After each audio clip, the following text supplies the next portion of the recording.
Buongiorno a tutti, grazie per l'invito di nuovo. Cercherò di recuperare e di essere sintetico.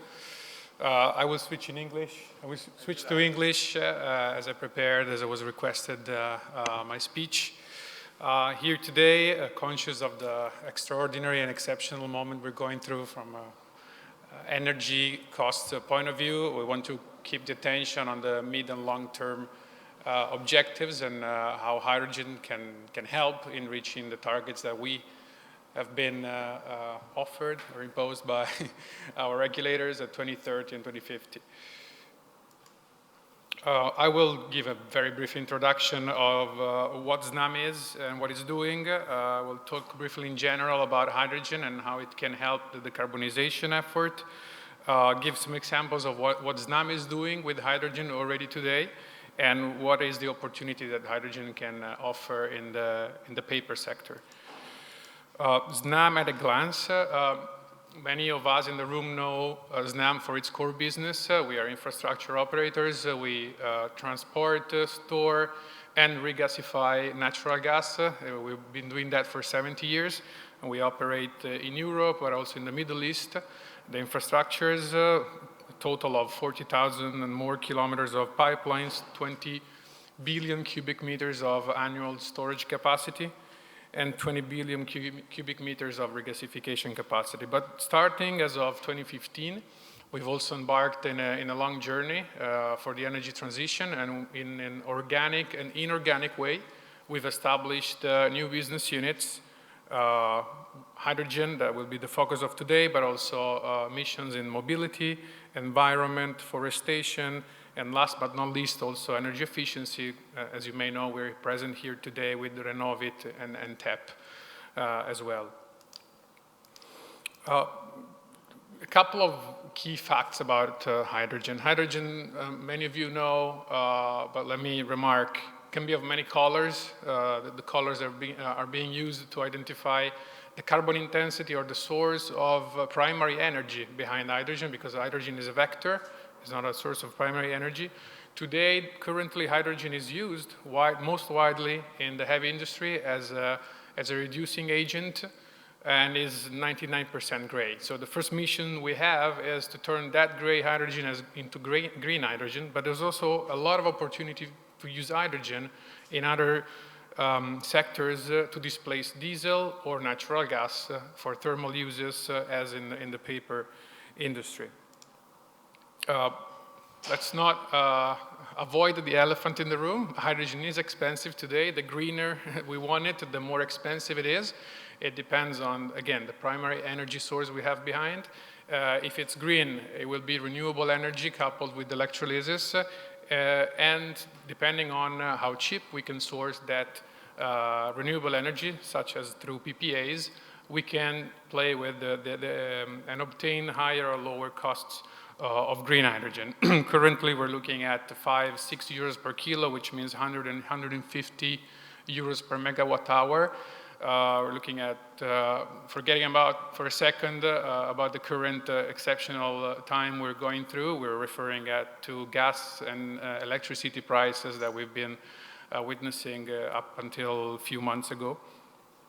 And what I would like to remark is that the price, the cost of hydrogen is expected, especially the green one, not the fossil fuel one, is expected to decrease rapidly. Two main components. As of today, 2/3 of the cost of hydrogen is made up of renewable energy. So the more it becomes competitive, the more it can reduce the cost of finished hydrogen, and also the CapEx part, which is primarily electrolysis. Today, it's not a technology that is mature in terms of scale of application, so there's a lot of room to exploit the economies of scale and further reduce costs, notwithstanding or not considering yet also the further improvements that can be done from a technological point of view so as to reach higher and higher efficiencies in transforming electricity into hydrogen. In order to bring hydrogen to the final users, the journey will be long, and it will be a phased approach. We're working as of today on all different levels. The first and the most quick to implement will be the one of local production, meaning next to the demand Then we're looking at clusters where there is an agglomeration of different types of users of hydrogen, so mobility and industry primarily, next to favorable sources of green energy. And then we will see, and that will not be far in time, I mean, there are already many multi-billion projects around the world, especially in the Middle East and Australia and North Africa, where very large installations of renewables are being developed in order to produce hydrogen that will be then transported to the major sites of demand, like where we are today, the north of Italy, the south of Italy, wherever industry requires energy as of today. Demand will not move, and the connection will happen via infrastructure. At the beginning will be a blended natural gas hydrogen mix, and then by 2030, we expect to have a dedicated, separate, pure hydrogen infrastructure. It will require subsidies. Governments and Europe have already started designing the strategies. For Italy specifically, the target is 2% of hydrogen in the final energy mix of Italy by 2030, 20% by 2050. It will require 10 billion euros investments already by 2030, and part of it has already been put aside in different subsidies and facilities, financing facilities such as the Next Generation EU or recovery plan, of which I will talk later on.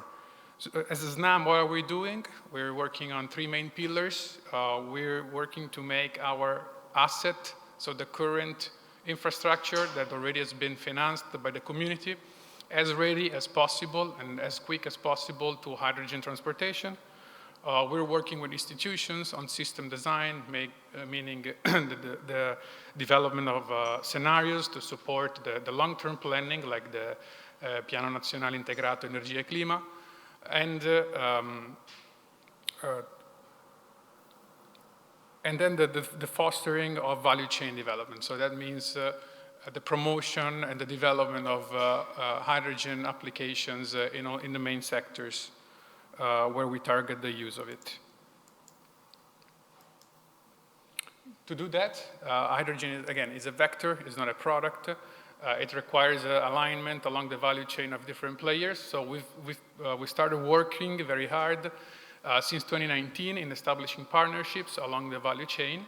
Upstream, looking at the renewable sector mainly. Midstream, technology. Technology will be paramount, not only midstream, but then also downstream. To make an example that can be of interest today, we've been working closely with turbine manufacturers such as Solar and Baker Hughes to determine also the percentages and design a joint roadmap for the introduction of hydrogen in those products. Stepping a little bit more upstream, in the last year, we've made significant investments into electrolysis in order to boost the transition, in order to be more effective when we sit at the table and we study the complex game, the complex adoption of hydrogen in all different possibilities. A couple of concrete examples of what we're doing as of today and is maturing is the application of hydrogen with Tenaris and Edison in the Tenaris Dalmine plant, where we expect by 2024 to fuel with 100% hydrogen one of their furnaces, the electric arc furnace. And this project has been financed already, has been already selected, pre-notified for the IPCEI platform, and we expect to bring on board even more funds in order to make it break even from a cost point of view for the final user, obviously, which is a mission that we pursue in every project as of today. Technological experimentations, I mentioned before Baker Hughes and Solar, but also in this case Jiva as another, I would say, successful example that we demonstrated, a 30% blend in a furnace, in a steel plant just before summer. So what opportunities for the paper sector? This is just an idea. Don't take it as a written in stone proposal. But if you look at the paper sector, and we've been sharing already this idea with some of you in the past, the paper sector has a beauty of being made of districts. Geographically speaking, we can exploit, the paper industry can exploit its concentration, and hence already the economies of scale when looking at installments of renewables and electrolysis or hydrogen generation plants. There's also an infrastructure component in this case that can be leveraged, which is the existing gas grids in which we can blend for the usage of then multiple plants. So we're not talking about a single hydrogen production dedicated plant by user, but to leverage economies of scale, we're looking at a shared effort that can already make use, again, of an existing infrastructure that can accommodate a single-digit percentage blend of hydrogen, which can be a first step in the long-term effort that already everyone has started to embark. It's costly, we know it. We're working at different levels on funding opportunities. There will be, there is an imminent opportunity represented by the recovery plan. The recovery plan overall has put aside 3.2 billion euros for hydrogen applications, of which 2 million to the hard-to-abate sector. So this is a very important figure I would like to share with you today. The remainder of it will be dedicated to technology startups, so namely the manufacturing of electrolysis, the application of hydrogen in mobility, both railway and road mobility.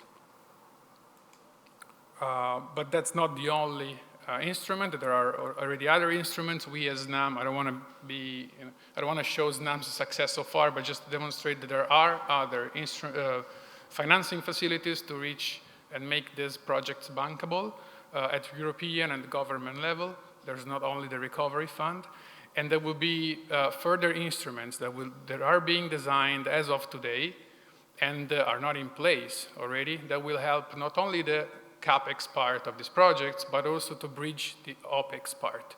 Because for as long as the OpEx part upstream, so electricity will be more costly than the fuel currently being used, unless there is a CO2 ETS cost that makes it unprofitable, we will need a bridge we will need to bridge the price difference of the commodities on a running basis.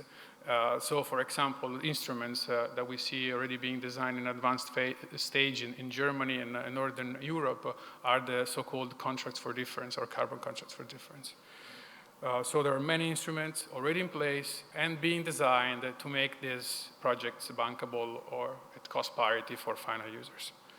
With this, I would like to thank you for your attention, and if there's time, I can welcome questions or we'll take them later.